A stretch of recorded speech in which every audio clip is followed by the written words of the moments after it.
Hi all, welcome back to my channel princess Aadya's world. ఇవాళ అయితే మేము చెన్నైలో కోయంబేడులో ఒక పెద్ద మార్కెట్ అండి. వెజిటేబుల్స్, ఫ్రూట్స్, ఫ్లవర్స్ అన్నీ ఉంటాయి అన్నమాట. ఇది చాలా పెద్ద మార్కెట్ ఇక్కడ.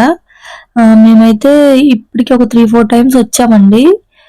కాకపోతే మా ఇంటి నుంచి చాలా దూరం అన్నమాట. కానీ చాలా చవకగా దొరుకుతాయండి మనకి. వెజిటేబుల్స్ కానీ, ఫ్రూట్స్ కానీ, ఫ్లవర్స్ కానీ చాలా అంటే చాలా చీప్ అండి. కానీ బల్క్‌గా తీసుకోవాలన్నమాట. 1 కేజీ, 2 కేజీలు అలా ఇస్తారు గానీ, మనకు బయట దొరికేలాగే ఇస్తారు రీటైల్ ప్రైస్‌కి. మనం ఏంటంటే హోల్‌సేల్‌గా తీసుకోవాలన్నమాట. 5 కేజెస్, 10 కేజెస్ అలా తీసుకుంటే మంచిగా తక్కువకి ఇస్తారండి. నాకైతే చాలా మంచిగా కమెంట్ చేస్తున్నారండి. వాళ్ళందరికీ చాలా థాంక్స్. ఇక్కడైతే నేను ఆరెంజెస్ బేరం ఆడుతున్నానన్నమాట. నేను బేరం ఆడడం అయితే నాకు అంతగా రాదు. అందులో తమిళ్ రాదు నాకు. కానీ బేరం ఆడడానికి ట్రై చేస్తున్నాను. కానీ ఏదో బేరం ఆడానండి ఫస్ట్ టైము.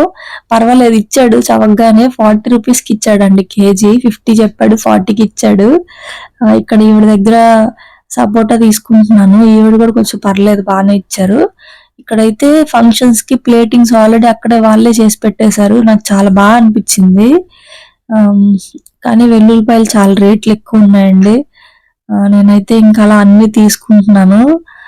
చూసారా ఎంత పెద్ద మార్కెట్. ఇక్కడ మొత్తం అన్ని ఫ్రూట్స్, వెజిటేబుల్సే ఉంటాయి. ఇందాక మనం చూసాం కదా, అక్కడ ఓన్లీ ఫ్రూట్స్ మాత్రమే ఉంటాయి అన్నమాట. చాలా అంటే చాలా పెద్ద మార్కెట్ అండి. నేనైతే ఇక్కడ ఇంకా ఏమైనా తీసుకోవాలేమో గుర్తు చేసుకుంటున్నాను. ఇక్కడైతే ఈవిడ దగ్గర ఏం తీసుకున్నానంటే, నాకు లేడీస్ ఎవరన్నా అలా కూర్చొని అమ్ముతుంటే తీసుకోవాలి, వాళ్ళ దగ్గర కొనాలనిపిస్తుందండి. ఎందుకంటే వాళ్ళకి బేరం అయితే కొంచెం అవుతుంది కదా అని అలాంటి వాళ్ళ దగ్గర ఎంకరేజ్ చేయడం కోసం తీసుకుంటాను అనమాట. ఇక్కడైతే మా వారు ఏమంటున్నారంటే, వాటర్ బాటిల్ కూడా తీసుకోకుండా ఎండలో తీసుకొచ్చేసింది ఫ్రెండ్స్ అని చెప్తున్నారు నా పైన. నేను అనుకోకుండా వచ్చామండి, అలా వచ్చామన్నమాట. వాటర్ బాటిల్ లేదని చెప్పి నా పైన కంప్లైంట్స్ చేస్తున్నారు. ఇక్కడ నుంచి ఇంక అన్ని తీసుకొని రిటర్న్ అయిపోతున్నాము. రిటర్న్ లో అయితే జాక్ ఫ్రూట్ మంచిగా కనిపిస్తున్నాయండి. అయితే తీసుకుందాము అని చెప్పి ఆగాము ఇక్కడ. అయితే అంత పెద్దది తీసుకుంటే ఇంకా వేస్ట్ కదా అని చెప్పి హాఫ్ అడిగితే ఇది 200 చెప్పారు. వర్త కాదా మీరైతే నాకు కమెంట్ చేయండి. ఇంటికి వచ్చామండి ఫైనల్లీ. అన్ని తీసుకుని చూసారా, 25 కేజెస్ బ్యాగ్స్ అన్ని నింపేసాము అక్కడ. ఇవన్నీ తీసుకున్నాము. పైనాపిల్ ఇవన్నీ మాకు ఎంత ఉంటాయి అనుకుంటున్నారు మీరు? మాకైతే మొత్తం ఒక 1500 అయ్యాయండి. వర్తే అంటారా? నాకైతే పర్వాలేదు అనిపించింది. మీకేమనిపిస్తుందో చెప్పండి నాకు. జాక్ ఫ్రూట్ అయితే మాత్రం చాలా బాగా నచ్చిందండి. నేనే కట్ చేశాను ఇంటికి తీసుకొచ్చాక. బయట అయితే 5 పీసెస్ 50 రూపీస్, 80 రూపీస్ అలా చెప్తున్నారు. నాకు సరిపోవు. నాకు అవి చాలా ఇష్టం. అందుకే పెద్దది తెచ్చుకున్నాను కట్ చేద్దామని. మొత్తం వేస్ట్ అయిపోతాయి కదా అని చెప్పి కొంచెం మా హౌస్ ఓనర్స్ వాళ్ళకి కొంచెం షేర్ చేశాను. ఆంటీ వాళ్ళు మాకు బాగా బాగుంటారండి మాతో. అందుకని నేను ఏం చేసినా సరే ఆంటీ వాళ్ళకి కొంచెం ఇస్తాను అలాగా. జాక్ ఫ్రూట్ అయితే కొంచెం ఆయిల్ రాసుకొని, మనం కుకింగ్ ఆయిలేనండి, బాగా ఆయిల్ అంతా చేతికి బాగా రాసుకొని, కత్తికి కూడా కొంచెం బాగా ఆయిల్ రాయాలి. రాసిన తర్వాత కొంచెం ఓపిక్గా మిడిల్లో ఉండే పార్ట్ కొంచెం కట్ చేసి ఇలా విడదీస్తే మొత్తం నీట్గా వచ్చిందండి. అంత కష్టమేమి కాదు, ఈజీగానే వచ్చేసింది. కానీ చాలా ఒకటి తీయడం కొంచెం కష్టమైంది, కానీ మిగిలినవన్నీ కొంచెం ఈజీగానే వచ్చేసాయి. నాకైతే బాగా అనిపించింది. ఫస్ట్ టైం కట్ చేస్తున్నాను కానీ అంత కష్టం అనిపించలేదు, పర్వాలేదు, బాగానే వచ్చేసాయి అన్నీ. అయితే వెజిటేబుల్స్ కొన్న తర్వాత ఇంటికి వచ్చేసాక మా వారు అంటున్నారు, ఎందుకు ఆత్రంగా ఏం తెచ్చుకున్నావు అని అన్నారు అనమాట. నాకైతే ఇంకా వెజిటేబుల్స్ చూస్తే, ఫ్రూట్స్ చూస్తే ఇంకా అంత బల్క్గా ఇంకా తీసుకోవాలి అనిపిస్తుంది, తీసుకొని వచ్చానండి. కానీ ఏం వేస్ట్ అవ్వలేదండి.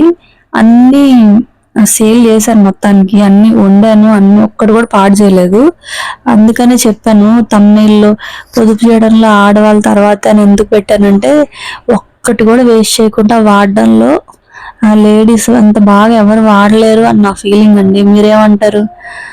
అంటే ఒక్క చిన్న ముక్క కూడా వేస్ట్ చేయకుండా, చిన్న కూర కూడా వేస్ట్ చేయకుండా మనం మాత్రమే చేయగలం కదండి అని నాకు అనిపిస్తుంది. లేడీస్ దాంట్లో గ్రేట్ అని. జెంట్స్ బయట పనులు చేయగలుగుతారు కానీ మనలాగా అంత ఒక్కటి కూడా పాడు చేయకుండా చేయగలుగుతారా?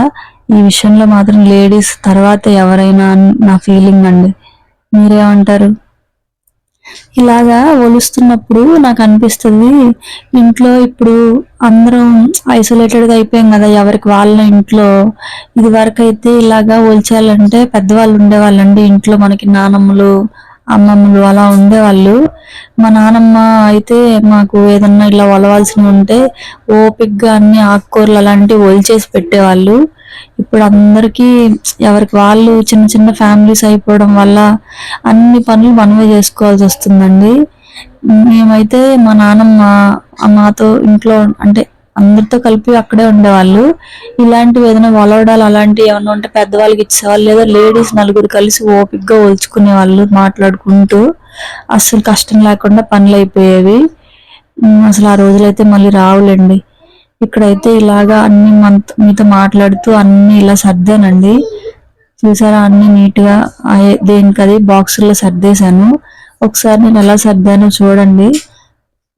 నీట్గా సర్దానని నేను అనుకుంటున్నాను.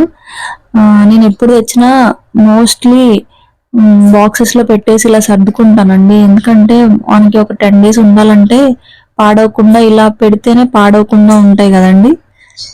లేకుండా నార్మల్గా పెట్టేస్తే అవి త్వరగా పాడైపోతాయి. నేనైతే అన్ని కొన్ని పచ్చివే తెచ్చుకున్నాను, ఎందుకంటే పండడానికి మగ్గడానికి కొంచెం టైం పడుతుంది, ఈలోపు పండిని తినేస్తూ ఉండొచ్చు కదా అని. నాకైతే ఇవన్నీ కలిపి నాకు 1500 పడ్డాయండి. మేలే అంటారా? ఇక్కడ చెన్నైలో కొంచెం పర్వాలేదండి, కాస్ట్ ఆఫ్ లివింగ్ తక్కువే అనిపిస్తుంది నాకు. కానీ కేరళలో మాత్రం కాస్ట్ ఆఫ్ లివింగ్ మాత్రం చాలా ఎక్కువ. అందులో అక్కడ వెజిటేబుల్స్ కూడా అంత ఫ్రెష్గా దొరకవండి. అన్నీ వైట్ ఊర్ల నుంచి తెచ్చినవే ఉంటాయి. అక్కడ పండవు అనమాట, అక్కడ పంట ఉండదు కేరళలో.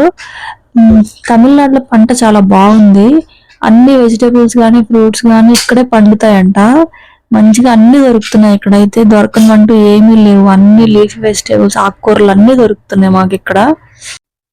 నేనైతే ఇలా సర్దుకుంటున్నానండి. ఫ్రిడ్జ్ మొత్తం క్లీన్ చేస్తాను, తడిగుడ్డు పెట్టి తుడిచేసి ఇలాగ నీట్గా అన్ని ఆర్గనైజ్ చేసుకుంటున్నాను. నేను ఎప్పుడు వెజిటేబుల్స్ తెచ్చినా సర్దడానికి నాకు ఒక 2 hours పట్టుద్దండి. ఈరోజు ఇంకొక 1/2 hour ఎక్స్ట్రానే పట్టింది. ఎందుకంటే ఇలాగా కెమెరా పెట్టుకుని తీయడం అంటే నాకు కొంచెం కొత్తగా ఉంది కదా, కొంచెం అందుకని అలవాటు అవడానికి కొంచెం టైం పడుతుంది.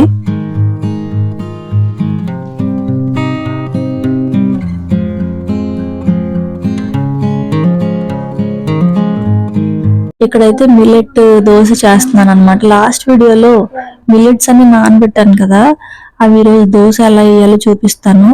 సైమల్టేనియస్ గా పల్లి చట్నీ కూడా చేసేసాను అనమాట.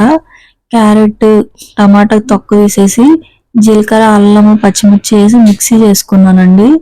ఈ దోశ మాత్రం పిల్లలకి కానీ డైట్ చేసే వాళ్ళకి కానీ లేడీస్కి మనకు కూడా చాలా మంచిదండి. నైట్ డిన్నర్గా కానీ లంచ్ బాక్సుల్లో కానీ బ్రేక్ఫాస్ట్ కానీ ఎలా అయినా యూస్ చేయొచ్చండి. యాక్టివ్గా ఉంటామండి ఇలాంటివి తిన్నప్పుడు. అసలు ఎనర్జీ అయితే డ్రాప్ అవ్వదు. 2-3 hours అసలు ఆకలి కూడా వేయదండి. కనీసం 3 hours పాటు ఆకలి కూడా వేయదు. ఒక 2-3 తినేస్తే అంత ఫిల్లింగ్గా ఉంటాయండి. ఖచ్చితంగా ట్రై చేయండి, పిల్లలకి మంచి హెల్దీ రెసిపీ ఇది మాత్రం. నేనైతే మా పాపకు రెగ్యులర్గా ఇస్తున్నానండి, పాపకు కూడా నచ్చుతుంది. నేనైతే వీడియో ఇక్కడితో ఎండ్ చేస్తున్నానండి. Thanks for watching.